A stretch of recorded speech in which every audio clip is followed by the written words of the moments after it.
BSF কে টাকা পয়সা দিয়ে স্মাগল করে, অনেক সময় মার্জিন কম থাকলে টাকা পয়সা দেয়ও না। এখন যখন মার্জিন কম থাকে তখন লুকিয়ে লুকিয়ে স্মাগল করতে হয়, করতে গিয়ে এখন বিএসএফ এর শুট অ্যাট ফায়ার অর্ডার আছে ওপর থেকে, যে বেসিক্যালি তারা যদি দেখে যে কোথাও কেউ পারচার হচ্ছে ওখান থেকে ওই পুরো টাওয়ার থেকে গুলি করে দিচ্ছে সঙ্গে সঙ্গে। ঠিক আছে, এবার এই নিয়ে অনেক এবং যারা মারা গেছে তার মধ্যে যেমন বাংলাদেশের নাগরিক আছে, ভারতের নাগরিকও আছে। এবার ভারতের নাগরিকরা যখন মারা যাচ্ছে, এটাও তো একটা গণতান্ত্রিক দেশ, তখন তারা লোকাল এমএলএ এমপিদের কাছে গিয়ে ধরছে আমাদের লোকজন কেন মারা যাচ্ছে। এখন মুশকিল যেটা হচ্ছে, অধিকাংশ ক্ষেত্রেই বিএসএফ দাবি করছে যে না, এরা ইলিগালি ক্রস করার চেষ্টা করছিল। এখন ভারতের বর্ডার সিকিউরিটি ফোর্স এবং মিলিটারি কোনো সিভিল আইনের মধ্যে পড়ে না। তারা যদি মানুষ মারে বা খুন করে, তাদের সবসময় নিজস্ব কোর্ট আছে। তো সেই সব কোর্টে যখন তারা যাচ্ছে বিএসএফ এর এই খুনগুলো নিয়ে, তারা বলছে যে না, যে লোকটা ক্রস করেছে সেই ভুল করেছে, কারণ তারা ছুটাটিয়ে অর্ডার করেছে। কারণ আমি নিজে ব্যক্তিগতভাবে ওই এরিয়াতে ঘুরে দেখেছি যে বিএসএফ এমনিতে, যদিও আমাকে 2 কিলোমিটার, আমি ওদিন মোটর সাইকেল নিয়ে অনেক ঘুরেছি, যে বিএসএফ 2 কিলোমিটার অন্তর অন্তর থামায়।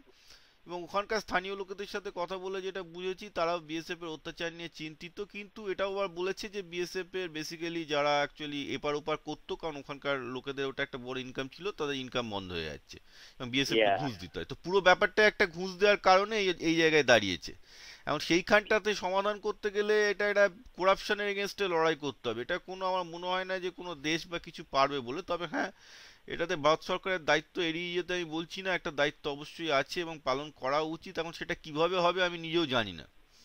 না, এটা আসলে মুশকিল আপনার এই ব্যাপার। যে ট্রানজিটের ব্যাপারটা, ট্রানজিটের ব্যাপার যখন মানে ভারত একটা যাচ্ছে। শেষ করেন, হোদা হোদা শেষ হ্যাঁ, করেন। বিএসএফ এর বিষয়টা আসলে যদি স্মাগলাররা যেতে থাকে, তাহলে বিএসএফ গুলি করলে এটা তো আইনগত একটা বিষয় আছে। বিএসএফ যদি প্রমাণ করতে পারে সব স্মাগলাররা এখান থেকে এগুলো করছে, তাহলে গুলি করলে তখন ভারতীয় সরকার বা কি করার আছে, বাংলাদেশ সরকার কি করার আছে, এইগুলো এটা এগুলো হলো। সব কি জন্য আমি বলি দেখেন, ইসরায়েল প্যালেস্তাইনের তার বেড়া আছে এবং সেখানেও এই ধরনের সমস্যা সৃষ্টি হচ্ছে। না, এখন সমস্যা সৃষ্টি হয়। ব্যাপারটা একটু অন্য দিক থেকে বুঝতে হবে। ব্যাপারটা হচ্ছে যে যারা গুলিতে মারা পড়ছে তারা স্মাগলার নয়, তাদেরকে বলে লোকে হচ্ছে সব হ্যান্ডলার, মানে তারা খুব গরিব লোক, এক একটা মাল পাচারের জন্য ডেলি 200 থেকে 300 টাকা রোজ পায়, বুঝতে পারছেন তো।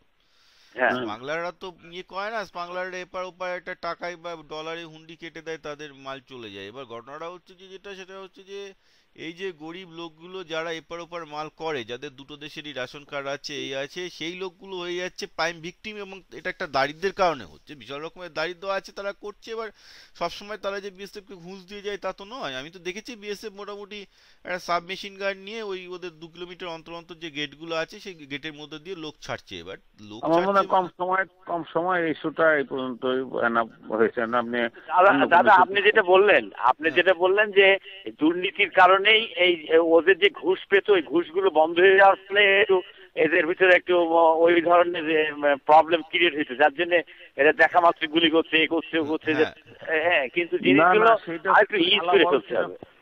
সেটা ঢালাওভাবে ইউজ করতে হবে। ভারতীয় গভর্নমেন্টের ইনস্ট্যান্ট অর্ডার আছে স্মাগলার দেখলে গুলি করো। সেই অর্ডারটা বিএসএফ হয়তো তাদের নিজেদের স্বার্থে কাজে লাগাচ্ছে। এক, দ্বিতীয় কথাটা হলো কি, বাংলাদেশ ভারতের বর্ডার এলাকার প্রচন্ড গরিব লোক, তারা 200-100 টাকা রোজগার করে দিন চালায়, তাদের বর্ডার বন্ধ, এইভাবে স্মাগলিং বন্ধ করা কঠিন। কাজে এটা এটা সম্ভব না। আমি যেটা মনে করি ইন দা লং রান বাংলাদেশের বর্ডারটা যাতে না থাকে সেরকম কিছু, মানে সার্বভৌমত্বের জন্য কিন্তু না, বর্ডারের এখানে টানা টানাটা তাহলে থাকতে হবে। জানতে হবে যে কাঁটাতারের বেড়াটা কেন দেয়া হয়েছিল। কাঁটাতারের বেড়াটা, যেখানে আমি এইটা বর্ডার এরিয়ার লোক হিসেবে নিজে বলতে বলতে পারি যে আজকে কাঁটাতারের বেড়া কিন্তু 89-90-তে ছিল না। হুম কাঁটাতারের হুম। বেড়া দেওয়া শুরু হয়েছে 96-এর পর থেকে, প্রায় 10 বছর হলো কাঁটাতারের বেড়াটা এখন প্রায় কাজ প্রায় সব জায়গায় সম্পূর্ণ হয়ে গেছে। কাঁটাতারের বেড়ার পিছনে দুটো একটা অভিযোগ ছিল, এক হচ্ছে যে অনুপ্রবেশ, আর 2 নাম্বার যেটা কাজ হচ্ছিল সেটা হচ্ছে যে বেসিক্যালি যে ডাকাতি বর্ডার এরিয়ায়। কারণ আমি নিজে বর্ডার এরিয়ায় ছিলাম, আমার একসময় মনে আছে যেটা হচ্ছিল যে এই পশ্চিমবঙ্গের এই বর্ডার জেলাগুলোতে লোকজন তাড়াতাড়ি অপরাধ করে বাংলাদেশে গিয়ে পালিয়ে যেত, পুলিশ কিছু করতে পারতো না। ফলে একটা সময় গেছে, আমি নিজের অভিজ্ঞতা থেকে বলছি, 89 থেকে 96-এ প্রচুর ডাকাতি হতো, এবং ডাকাতরা, সেই ডাকাতরা ভারত না বাংলাদেশের, এ কথা বলার কোনো মানেই নেই, কারণ তারা দুটো দেশেই থাকতো। যেটা করতো সেটা হচ্ছে ডাকাতি করে টুক করে পালিয়ে যেত ওখানে। পুলিশ ধরতে পারতো না। ফলে বর্ডার এরিয়ার লোকজন, যারা বর্ডার এরিয়ার এমএলএ এমপি আমাদের নির্বাচিত প্রতিনিধিরা আছেন, তারাই এটা পার্লামেন্টে দাবি তুলে বলেন যে এইভাবে মানুষ থাকতে পারবে না। এমনও ঘটনা ঘটেছে যে আমার মনে আছে আমাদের এরিয়ায় লোকাল যে জনপ্রতিনিধি তাকে পেটানো হয়েছে, যে সে কেন বর্ডারে মানে কাঁটাতারে বেড়া এখনো হলো না। লোকে সে তো বলতে যে আমি তো জানি না, পার্লামেন্টে আমি বলেছি। তো সেভাবে তো হয় না। আমি জানি ওখানে অজয় মুখার্জি তখন এমপি ছিলেন, তখন অন্য দিকটায় বোধহয় মইনুল হাসান এমপি ছিলেন। তো বেসিক্যালি তারা তখন প্রচণ্ড চাপের মাথায় সরকারকে বাধ্য করেন এটাকে, যে না হলে অবস্থা এমন যে তারা ভোট চাইতে যাওয়ার মুখ ছিল না, তাদেরকে ধরে রাস্তায় পেটানো হতো যে কেন এখনো কাঁটাতারে বেড়া হলো না। কারণ লোকে চাইছিল যে ডাকাতি করে যাতে ওইদিকে লোকে পালাতে না পারে। কারণ সেটার জন্য যেটা হচ্ছে যে একটা বিশাল অংশের মধ্যে বিশাল ক্ষোভ দানা বাঁধে, এবং যার জন্য তারা এটাকে একটা পুশ করে আর কি। কিন্তু আদারওয়াইজ আমার মনে হয় এই জিনিসগুলো বুঝাইতে আপনি যেটা বলছেন, যদি বুঝাইতে ব্যর্থ হয়েছে, তাহলে তা না হলে পরে এই জিনিসটা যদি আরো ক্লিয়ার করে দিতে পারে, তাহলে পরে অনেকটা সহজ হয়ে যায় ব্যাপারটা। না, কেন হচ্ছে এই ঘটনা? বিষয় হলো কি যে ভারত তো গণতন্ত্রের দেশ আর কি। কারণ এমপিদের ইলেকশনে পাস, গণতন্ত্রের দুর্বলতা যা তাই, এমপিদের ইলেকশনে পাস করতে হবে। কারণ এমপিরা কখনো জনগণের স্বার্থের বাইরে গেলে তো ফেল করবে ইলেকশনে। কাজেই জনগণটা তারা কাটাতার করে দিচ্ছে, ঘটনাটা খানিকটা এইখানে। আর যথেষ্ট কারণও আছে, বর্ডারের লোকজন, ওই পরে বর্ডারের লোকজন যথেষ্ট বিরক্ত হয়েছে, তাদের লোকরা ডাকাতি করছে, ভারতীয় লোকরা ডাকাতি করে বাংলাদেশে চলে আসছে, এখানে আশ্রয় নিচ্ছে। এটা তো কোন সরকারই কিছু করা দুর্ভোগ। কিন্তু বাংলাদেশের মানুষ অনেকে মনে করছে যে আমাদেরকে প্রিজনার মতন চারিদিকে তার কেটে দিয়ে আপনার ইয়ে করে দিচ্ছে, খাতার মধ্যে। সেটা নয়, মেন আমি বলি, মেন ওইটাতে কিন্তু আমাদের এরিয়ার অর্থনীতির ক্ষতি হয়েছে। আপনাকে একটা কথা বলি, আমি যেখানে আছি, আমার বাড়ি করিমপুরে, বাংলাদেশ বর্ডার থেকে আমার বাড়ি 8 কিলোমিটার। একটা সময় ছিল যে ওই জায়গার প্রতিটা বাড়ি প্রায় অর্থনীতি ছিল বাংলাদেশের উপর ভিত্তি করে। মানে চাল তেল পেঁয়াজ এমন কিছু ছিল না যেটা বাংলাদেশে যেত না। মানে বাংলাদেশে আমাদের ওই ছোট্ট শহরের জন্য যা খাবার আসতো তার 3 গুণ খাবার অ্যাকচুয়ালি প্রতি সপ্তাহে আসতো। কারণ তার 2/3 বাংলাদেশে চলে যেত ওখান থেকে। মানে কি যেত না, ডিম থেকে শুরু করে তেল থেকে শুরু করে সবকিছু। আমি বাড়ির সামনে দিয়ে গেছে, মানে আমার সকালবেলা থেকে যেত আর কি, আমি দেখেছি।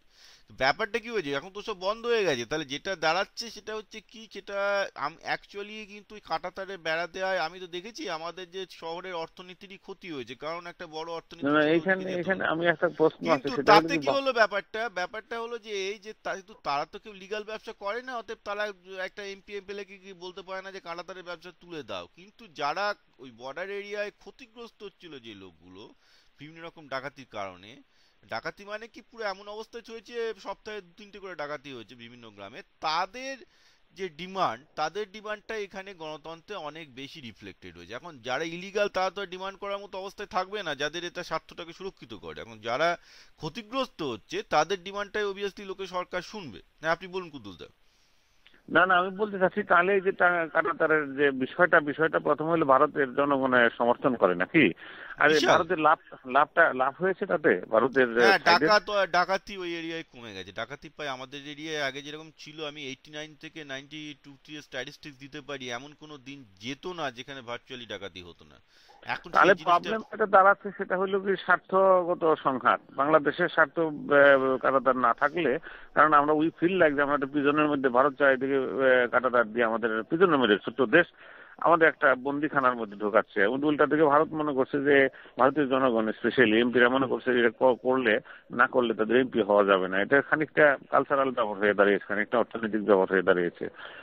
এগুলো সলভ করার দুরূহ ব্যাপার হয়ে যাবে আর কি।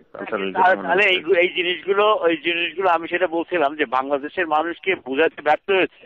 আপনি আমাদেরকে যেরকম ভাবে বলছেন, ঠিকই কথা বলেছেন। আপনি যেটা বললেন যে বর্দাসুলভ মনোভাব, এই বর্দাসুলভ মনোভাব, আপনি এই পয়েন্টে আপনি কথাটা বলতে পারতেন যে ভারত যেটা বর্দাসুলভ মনোভাব, সেটা হচ্ছে এই যে ভারত যখনই যে অ্যাকশনগুলো নিয়েছে, যে অ্যাকশনগুলোর সাথে বাংলাদেশের স্বার্থ জড়িত ছিল, সেই স্বার্থগুলোর ব্যাপারে বাংলাদেশকে ভালো করে বোঝানো উচিত ছিল, বুঝিয়ে ব্যাপারগুলো। কিন্তু যেটা আমরা দেখতে পেয়েছি সেটা হচ্ছে যে ভারত বিভিন্ন সময় যে অ্যাকশনগুলো নিয়েছে সেটা একতরফা নিয়েছে এবং বাংলাদেশের সাথে যথেষ্ট আলোচনা করেনি। আমি আরেকটা উদাহরণ দিচ্ছি। রিসেন্টলি বাংলাদেশের বার্জারগুলোকে, আমি আরেকটা উদাহরণ দিচ্ছি সম্পর্কের ক্ষেত্রে, বাংলাদেশের বার্জারগুলোকে কলকাতায় আসতে দেওয়া বন্ধ করা হয়েছে।